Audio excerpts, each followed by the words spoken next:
А доколку едно од вашите деца каже тато, јас сум геј, што ќе правите? Пред се, навистина, јас не очекувам таква нешто. Навистина не очекувам и не верувам дека тоа би се случило, затоа што безрезервната љубов која што ја даваме со сопругата кон нашите деца и со нашите делувања како исклучителни во невладиниот сектор, навистина не очекувам. Тоа би било можеби навистина би бил голем шок за мене, на кој што повторно велам, навистина не верувам дека би се случило. Ве уверувам во сето тоа. Добро, видовме дека овде има и дечиња кои што се со верски мотиви, со бројаници. Дали како родител сметате дека децата треба да бидат толку многу и вовлечени во религијата?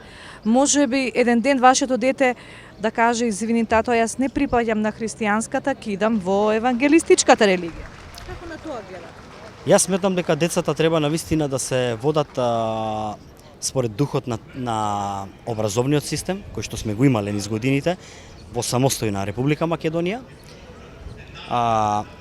Сметам дека навистина најголемото богатство е кога децата ќе се водат по постапките на исклучителните позитивни резултати на родителите. Секако никој не е безгрешен, па и ние како родители, но секако наше должност како родители е да им кажеме на семејните вредности и да им укажеме. И верувам дека деца кои што родителите посветиле огромно внимание и љубов во нив, немаат погрешни патишта во животот.